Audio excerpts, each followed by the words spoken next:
Our sportsNOLA.com trivia question of the evening. With LSU and Tulane losing their openers, the Saints have to win against the Raiders to avoid all teams starting 0-1. When was the last time all three teams lost their season openers? I'm going to guess 1995. I said it was the mid-90s, either 95 or 96. I feel it's one of the two. Hello. Hello. Thank you very much. I'll accept my award at the end of the show. Texas A&M beat LSU, Maryland beat Tulane, and the 49ers beat the Saints in 1995. Ken Trahan, sportsNOLAtv, and it's time now for our hot seat segment where we place Brian Alley Walsh on the hot seat with a hot topic of the day, and it doesn't get much hotter than this. Should John Curtis have been penalized by the LHSAA? And to set the table for this, let's make it very clear. Curtis will have to forfeit games over 3 seasons because of undue influence rule and because of the fact that they had a violation of the retention rule. They had a player, undue influence, living with an assistant coach and retained as a result based on the rule of law in Willie Allen, who spoke, by the way, on behalf of himself and John Curtis at the hearing. But at this point, it looks like the penalty is going to stand. Curtis is considering arbitration. That has not happened yet. So that sets the table. Should John Curtis be penalized or have been penalized by the LHSAA?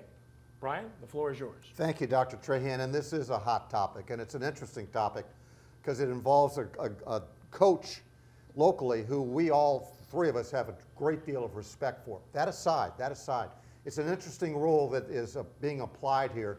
16-1-1 was the vote by the executive committee upon J.T. Curtis's appeal for his school. 16-1-1.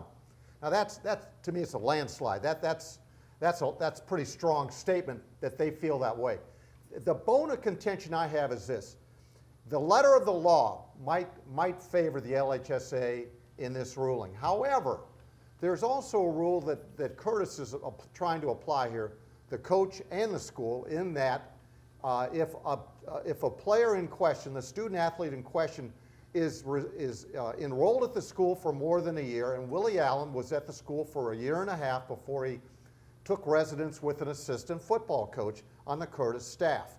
By that rule, and JT's own admission, is that they felt that this student athlete should have been eligible to play.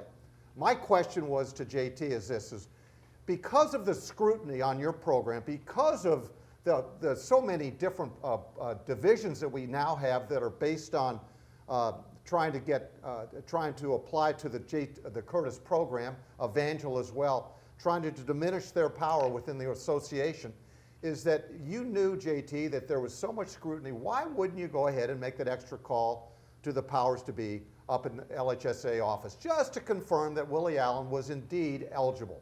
That's the only question I have here. Was it a benevolent act? There's no doubt in my mind that anything JT does is benevolent. The one question I do have is that because he's such a stickler for rules for the most part, all right, I would have said in hindsight, JT should have called the LHSA. They could have confirmed or denied that you can do this. But in JT's mind, all right, the student athlete was eligible. Ed Daniels for sportsNOLA.com has alleged that this is payback, that they've tried to get J.T. Curtis and his program under scrutiny, under investigation, and penalized for a long time. And I don't think there's any doubt about that, all right? That kind of feeds to my point, is that I think J.T. should have taken that extra moment to make the call. I hope he does go to arbitration, and I hope he wins it, because I think in the bottom line is he was doing what was right for this young man. Well, Ryan, you got to realize, even in college, you can't do that. You can't. The rule's been there, ever since I've been in high school. You can't not take a guy and bring him to stay with you, when you're a coach. I mean, that's been the rules in college or anywhere. I mean, because first of all, you helping not only the young man, but you helping your program by making, you're not going to go take a band guy or a guy who, not having nothing to do with football, let him stay with you. You only letting them stay with you because of the greatness here. I mean, and not only that, for the greatness he is in college and the pros. So I mean, you got to stop it somewhere. You can't let that kind of stuff go on, because I'll go around and bring every great football player to my house and let him stay with me just because he's a great football player. So that's the kind of stuff that they need to stop. They stop, And always been a rule that everybody know the rules. So you got to play by the rules, and everybody got to play by the same rules. Well, the thing I'll just add again, Ricky, is that J.T. Curtis thought that the student athlete was eligible because he had been enrolled in the school for more than a year, and according to the rule book. Now, there is this undue influence rule, okay, that is apparently the sticking point here for the executive committee. And they felt that this was an undue influence to retain the student athlete at their school. Therefore, they ruled 16-1-1. Guys, it's a very, very good debate. It's one of those that's really difficult to decipher, but I would cite two words here: humanity versus practicality.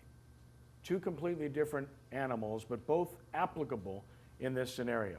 From a humane perspective, what John Curtis Christian High School did was the right thing to do. And it wasn't the first time. J.T. Curtis pointed out that they've done it many times over the years, and he produced letters from his own mother to the LHSAA about other cases where they tried to help young people that were in similar circumstances. So this wasn't a first.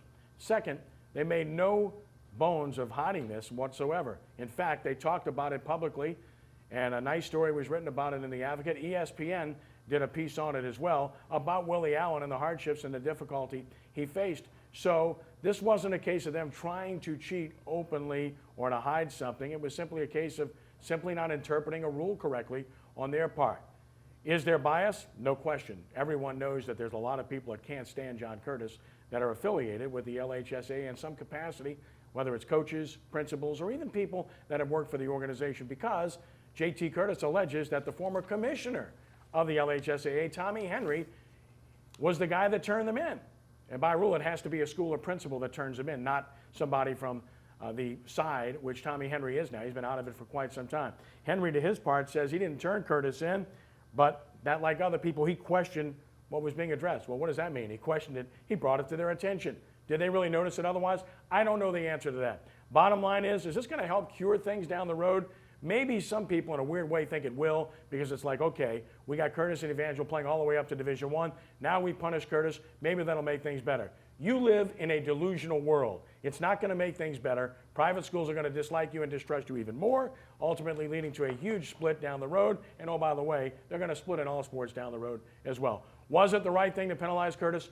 Yes, by the letter of the law that's been in place since 1981. But I think you need to change the rule based upon special circumstances. And this, ladies and gentlemen, was a special circumstance. This young man is better because of what transpired. Back in just a moment to talk college sports when sportsNOLAtv continues.